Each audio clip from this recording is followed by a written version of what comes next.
IST Sport.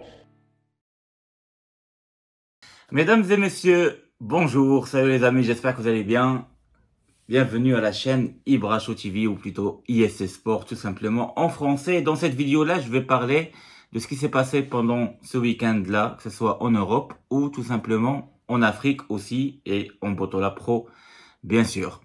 Commençons par la nouvelle ligue, donc African League, où le Wydad de Casablanca a joué contre Mamelodi Sundowns. On a bien vu le premier match aller, parce que la finale se joue en aller-retour, donc il y aura prochainement le match retour de Wydad contre Mamelodi Sundowns à Pretoria. Et ça va être un match très très difficile, sachant que le premier match s'est terminé par une victoire de Wydad de 2-1. Alors, est-ce que c'est une victoire qui est vraiment très positive, qui avantage le Wydad de Casablanca? Donc on peut pas dire en fait vraiment que c'est positif, parce que c'est relatif par rapport au match retour. Si le Wydad arrive au match retour faire match nul 0-0, un partout, ou perdre par exemple 3-2 ou un truc comme ça, et même de gagner au penalty, ça veut dire après le même match, ça veut dire même si elle perd 2-1 et après au penalty et le Wydad arrive à gagner, on va dire d'une manière relative que le premier match, le fait de l'avoir gagné et de l'avoir tout simplement gagné, justement 2-1, bah c'était positif. Mais d'une manière générale comme ça, dire que c'est un résultat positif, oui, bah, c'est normal, c'est une victoire. Donc après une victoire, c'est toujours positif. Mais vu qu'il y a un match retour qui nous attend après là-bas, pour le Wydad, bah c'est positif si on perd pas tout simplement 1-0 par exemple, surtout 1-0, parce que à 1-0 c'est fini, on est éliminé et c'est Mamelodi Sundowns qui vont être les vainqueurs de cette compétition AFL, la nouvelle ligue africaine la coupe de la nouvelle ligue africaine.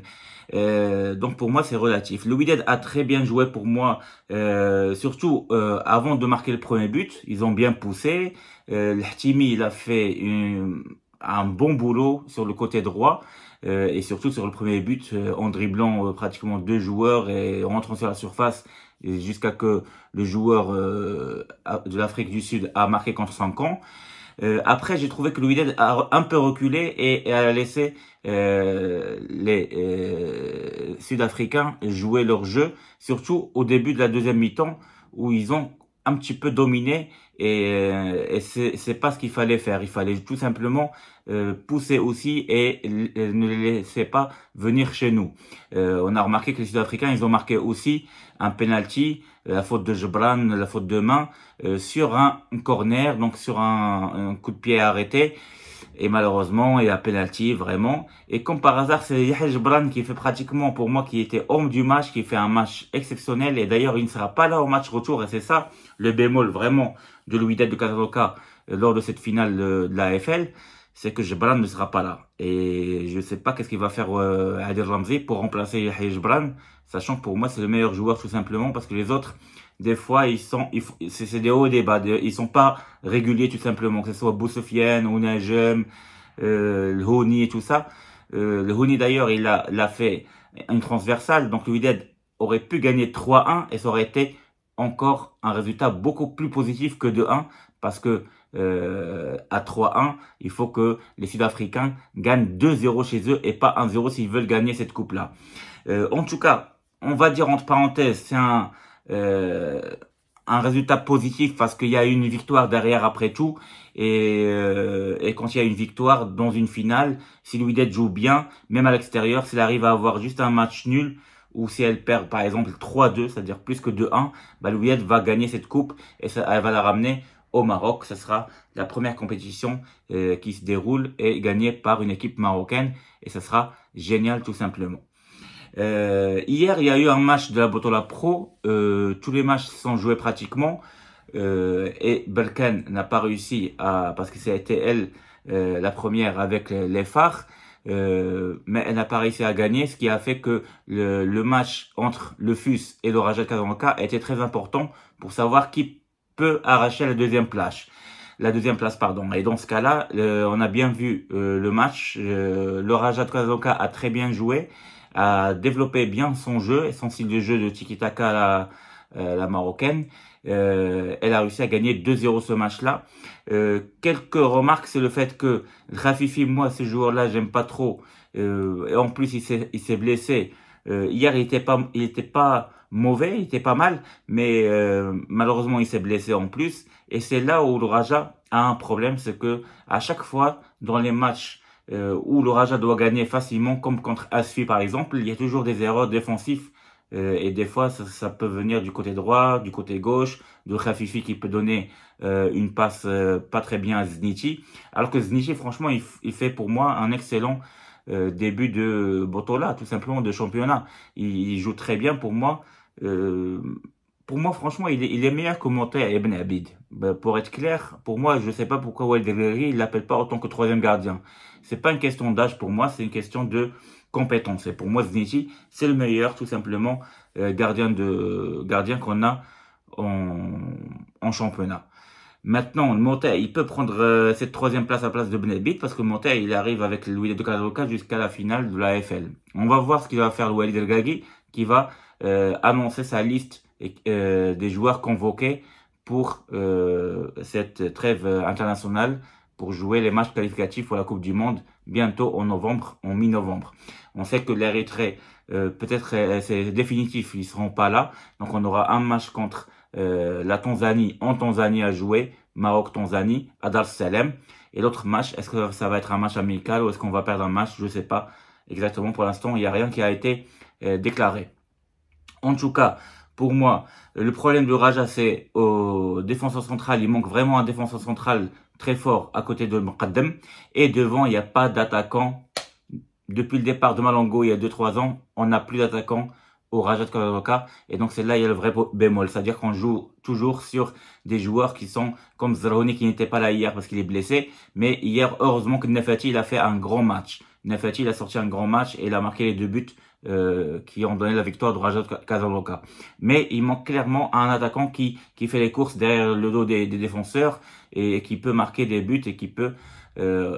sachant que le Raja a joué contre une équipe de Fus quand même, on sait très bien, elle fait partie des premiers au Maroc et c'était un bon match et eux aussi ils ont raté quelques occasions. Donc c'était un très bon match et maintenant le haut de tableau il est relancé entre L'Jeish Melaki, les Phares, Berkane, Raja de Casablanca, le Wydad qui lui manque 2 matchs. Si elle gagne ces 2 matchs-là, elle peut être la première avec 19 points et derrière il y aura les Phares avec 17 points et après le Raja 3e avec 16 points. Donc tout est relancé dans ce championnat du Maroc qui est très bien.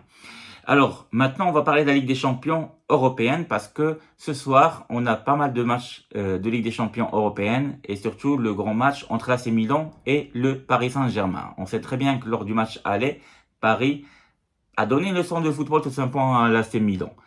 Maintenant, est-ce que ce soir-là, l'AC Milan va essayer de se rattraper et de jouer largement mieux qu'au match aller? Parce qu'on a vu qu'au match aller, même Léao, il n'était pas dans son match. Il était vraiment pas terrible. Il était nul, on peut dire ça comme ça, carrément. Giroud, il n'était pas encore à son top niveau. Mais ces 2 dernières semaines, on a vu que Giroud, il a réussi à marquer pas mal de buts. Que Léao, il a commencé à retrouver son rythme de jeu. Le milieu de terrain italien, il s'est un petit peu amélioré malgré cette défaite-là. Il y a même pas 2 jours, 1-0. Et donc, est-ce que Milan sera présente pour pouvoir contrarier cette équipe de Paris Saint-Germain qui est bonne cette année-là avec Lucien Enrique qui font bien tourner la balle, surtout avec un Zé Emery au milieu de terrain qui est très très bon, avec un Achraf Hakimi, peut-être tout simplement le meilleur arrière droit du monde, surtout de cette saison-là, au début de cette saison-là. Achraf Hakimi, il a fait un excellent début de saison. Avec le Paris Saint-Germain, il a fait 4 décisifs et il a marqué 3 buts que en championnat, plus 2 buts, je pense, en Ligue des Champions.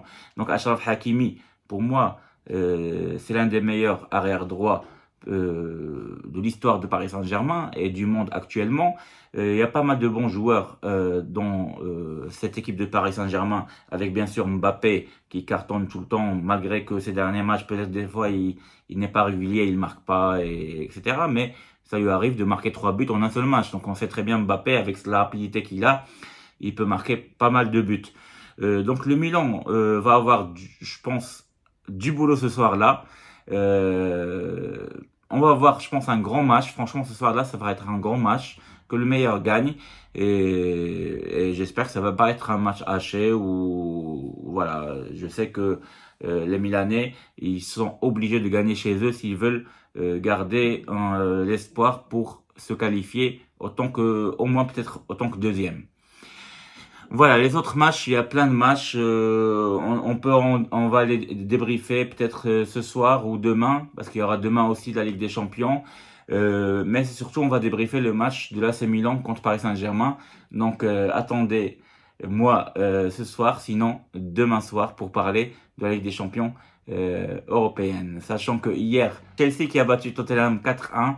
Donc, cette défaite de Tottenham fait en sorte que ça arrange Manchester City de l'équipe de Guardiola pour rester en tête du championnat anglais, ça veut dire l'APL. Donc malheureusement Tottenham ne peut pas rester première, je pense, et pouvoir gagner ce PL tout simplement.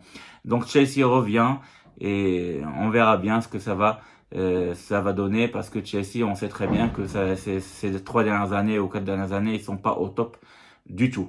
Merci de m'avoir regardé encore une fois, ce fut un plaisir. N'hésitez pas de liker, surtout de liker si vous voulez que ma vidéo soit regardée le plus possible par les gens. Et partagez bien sûr, et pourquoi pas s'abonner de plus en plus. Merci et à bientôt. Salut les amis, ciao ciao.